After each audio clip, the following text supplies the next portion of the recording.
السلام علیکم ناظرین، اس ویڈیو میں ہم ایک ایسی قوم کے بارے میں جانیں گے جنہوں نے ایک ایسی برائی کو ایجاد کیا جو ان سے پہلے دنیا میں کسی قوم نے نہ کیا تھا۔ قوم لوط ایک ایسی قوم ہے جنہوں نے ایک ایسی برائی کو ایجاد کیا جس کی مثال تاریخ میں کہیں نہیں ملتی۔ اس قوم نے ایسا کیا کام کیا تھا اور ان کا کیا انجام ہوا؟ حضرت لوط علیہ السلام اللہ کے ایک نیک نبی تھے۔ آپ کے والد کا نام حران تھا جو تاریخ کے بیٹے تھے۔ آپ کی پیدائش عراق کے قدیم شہر اور میں ہوئی تھی۔ اس شہر میں ابراہیم علیہ السلام کا مسکن تھا۔ دراصل لوط علیہ السلام کے والد حران حضرت ابراہیم علیہ السلام کے صغیر بھائی تھے، یعنی حضرت لوط علیہ السلام حضرت ابراہیم کے بھتیجے تھے۔ کیونکہ حضرت لوط علیہ السلام کے والد ان کے بچپن میں ہی انتقال کر چکے تھے، لہٰذا حضرت لوط کو حضرت ابراہیم نے بیٹا بنا کر پالا تھا۔ آپ حضرت ابراہیم علیہ السلام پر سب سے پہلے ایمان لانے والوں میں سے شامل ہیں۔ آپ حضرت ابراہیم علیہ السلام کے زمانے میں اہل سدوم کی رہنمائی کے لیے نبوت کے منصب پر فائز ہوئے۔ حضرت لوط کے بہت سارے معجزات ہیں۔ حضرت لوط جس پتھر پر سر رکھ کر سوتے، اس پتھر پر آپ کا سر مبارک کا نشان بن جاتا تھا۔ سدوم وہ علاقہ تھا جہاں لوط علیہ السلام مبعوث فرمائے گئے۔ سدوم کے آس پاس 5 نہایت ہی خوبصورت شہر آباد تھے، جن میں سے ہر ایک کی آبادی 1 لاکھ نفوس سے زیادہ ہی تھی۔ یہ علاقے نہایت ہی سرسبز و شاداب اور قدرت کی فیاضی کا حسین شاہکار تھا۔ یہاں باغات کی کثرت تھی، لہلہاتی کھیتیاں یہاں کے ضروریات سے کہیں زیادہ تھیں۔ اردو شاہ اور اسرائیل کے درمیان بسا ہوا یہ علاقہ نہایت ہی ذخیر تھا۔ وہاں طرح طرح کے اناج، پھل، میوے بکثرت پیدا ہوتے تھے، اور یہی وجہ تھی کہ آس پاس کے بستیوں کے لوگ بھی اپنی معاشی اور غذائی ضروریات کے لیے ان بستیوں کی طرف آتے تھے۔ مگر یہ بات اہل سدوم کے لوگوں کو بالکل پسند نہ تھی۔ ان کے خیال میں ان کی بستیوں میں پیدا ہونے والے پھلوں، اناجوں اور سبزیوں پر صرف ان کا ہی حق تھا۔ وہ نہیں چاہتے تھے کہ دوسری بستیوں کے لوگ ان کے علاقے میں آئے۔ ایک دن سدوم کے لوگ اس بات پر غور و فکر کر رہے تھے کہ یہ باہر سے آنے والے لوگوں کو یہاں آنے سے کیسے روکا جائے کہ ابلیس ایک بزرگ کی شکل میں آیا اور کہا، اگر تم ان سے پیچھا چھڑانا چاہتے ہو تو میرے کہنے پر عمل کرو۔ اجنبی بزرگ کی بات لوگوں نے بہت توجہ سے سنی۔ ابلیس نے کہا، میں کل بتاؤں گا۔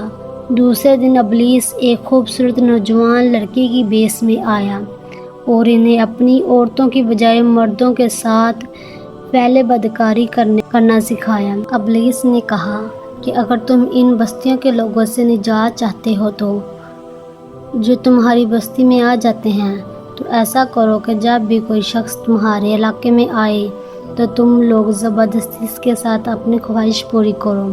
اس طرح یہ لوگ اس بستی میں آنا چھوڑ دیں گے۔ اپنی نفسانی خواہش کے لیے مردوں سے بدفعلی اس قوم کا دستور بن گیا تھا۔ یہاں بے حیائی عام ہو گئی تھی۔ حکمران، سردار اور ہر طبقے میں گھر گھر یہ عمل پھیل گیا تھا۔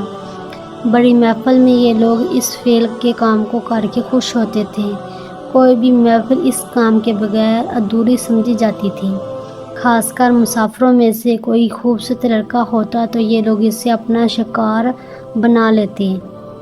تلمود میں لکھا ہے کہ اہل سدوم اپنے روزمرہ کی زندگی میں سخت ظالم، دھوکے باز اور بدمعاملہ تھے۔ کوئی مسافر ان کے علاقے میں بخیریت نہ گزر سکتا تھا۔ کوئی غریب ان کی بستیوں سے روٹی کا ایک ٹکڑا نہ پا سکتا تھا۔ بارہا ایسا ہوتا تھا کہ باہر کا آدمی ان کے علاقے میں پہنچ کر فاقوں سے مر جاتا اور یہ اس کے کپڑے اتار کر اس کی لاش کو برہنہ دفن کر دیتے۔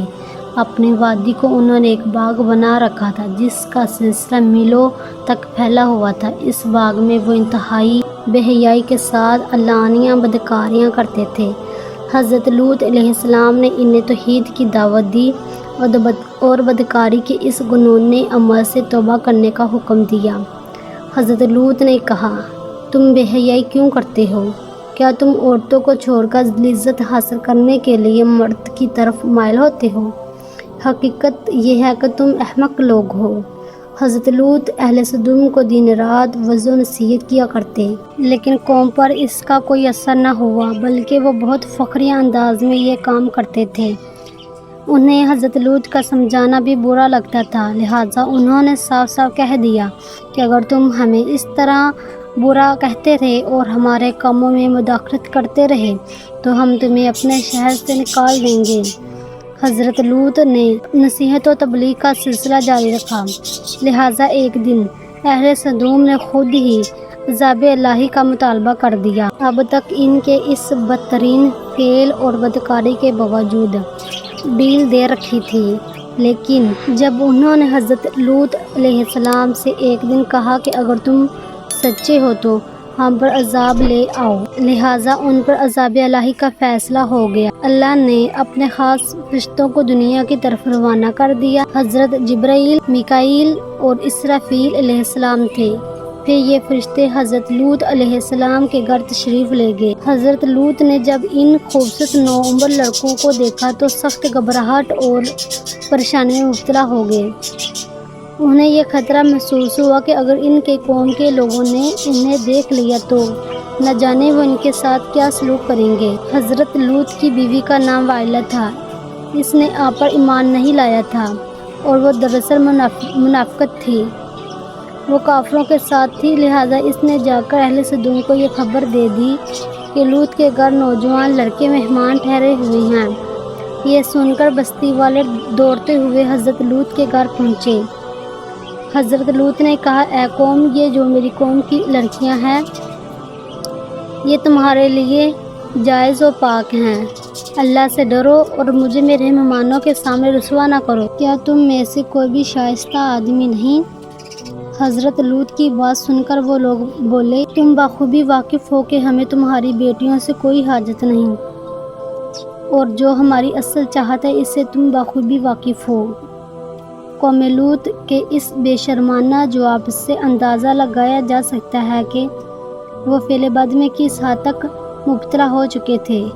جب حضرت لوط علیہ السلام کی قوم ان کے گھر کی طرف دوڑتی ہوئی آئی تو حضرت لوط نے گھر کے دروازے بند کر دیے اور ان نوجوانوں کو ایک کمرے میں چھپا دیا۔ اس بدکار لوگوں نے آپ کے گھر کا گھیراؤ کیا ہوا تھا اور ان میں سے کچھ گھر کی دیوار پر بھی چڑھنے کی کوشش کر رہے تھے۔ حضرت لوط اپنے مہمانوں کی عزت کے خیال سے بہت زیادہ گھبرائے ہوئے تھے۔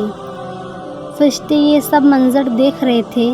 جب انہوں نے حضرت لوط علیہ السلام کی بے بسی اور پریشانی کا یہ عالم دیکھا، حقیقت سے پردہ اٹھاتے ہوئے یوں فرمایا، اے لوط، ہم تمہارے رب کے بھیجے ہوئے فرشتے ہیں، یہ لوگ ہرگز تم تک نہیں پہنچ سکیں گے، ابھی کچھ رات باقی ہے، تم اپنے گھر والوں کو لے کر چل دو، تم میں سے کوئی بھی شخص پیچھے مڑ کر نہ دیکھے۔ اہل سدوم حضرت لوط کے گھر کا دروازہ توڑنے پر تھے، لہٰذا حضرت جبرائیل علیہ السلام نے گھر سے باہر نکل کر اپنے پر کا ایک کونا انہیں مارا، جس سے ان سب کی آنکھوں کے ڈیلے باہر نکل آئے اور بصارت زائل ہو گئی۔ یہ خاص عذاب ان لوگوں کو پہنچا جو حضرت لوط کے پاس بدنیتی سے آئے تھے۔ حضرت لوط علیہ السلام حقیقت حال جان کر مطمئن ہو گئے اور اپنے گھر والوں کے ساتھ رات ہی کو نکل کھڑے ہوئے۔ بیوی بھی ان کے ساتھ تھی، لیکن کچھ دور جا کر وہ واپس اپنے قوم کی طرف پلٹ گئی اور قوم کے ساتھ جہنم رسید ہو گئی۔ صبح کا آغاز ہوا تو اللہ کے حکم سے حضرت جبرائیل نے بستی کو اپنے پر سے اکھاڑ دیا اور پھر اپنے بازو پر رکھ کر آسمان پر چڑھ گئے، یہاں تک کہ آسمان والوں نے بستی کے کتے کے بھونکنے اور مرغوں کے بولنے کی آوازیں سنی۔ پھر اس بستی کو زمین پر دے مارا۔ اس کے بعد ان پر پتھروں کی بارش ہوئی، ہر پتھر پر مرنے والوں کا نام لکھا ہوا تھا۔ جب یہ پتھر ان کو لگتے تو سار پاش پاش ہو جاتے۔ صبح سویرے شروع ہونے والا یہ عذاب اشراق تک پوری بستی کو نیست و نابود کر چکا تھا، لہٰذا قوم لوط کی ان خوبصورت بستیوں کو اللہ نے ایک انتہائی بدبودار اور سیاہ جھیل میں تبدیل کر دیا، جس کے پانی سے رہتی دنیا تک کوئی فائدہ نہیں اٹھایا جا سکتا۔ سمندر کے اس خاص حصے میں کوئی جاندار، مچھلی، مینڈک وغیرہ زندہ نہیں رہ سکتا، اس لیے اسے ڈیڈ سی یعنی بحیرہ مردار کہا جاتا ہے، جو اسرائیل اور اردن کے درمیان واقع ہے۔ ماہرین آثار نے 10 سالوں کی تحقیق کے بعد اس تباہ شدہ شہر کو دریافت کیا۔ تحقیقات سے پتہ چلتا ہے کہ اس شہر میں زندگی بالکل ختم ہو چکی ہے۔ اس شہر کے راستے اور کھنڈرات کو دیکھ کر آرکیولوجسٹ نے یہ اندازہ لگایا کہ جب یہ شہر تباہ ہوا تو اس وقت لوگ روزمرہ کے معمولات کے کاموں میں مشغول تھے اور یہاں زندگی اچانک ختم ہو گئی تھی۔ اہل سدوم، جنہیں پتھر بنا دیا گیا تھا، ان کے بت ابھی تک بحیرہ مردار کے پاس موجود ہیں، جو تا قیامت لوگوں کے لیے ایک عبرت ہے۔ ناظرین، اگر آپ کو ہماری ویڈیو اچھی لگی ہو تو ہمارے چینل کو سبسکرائب کیجیے۔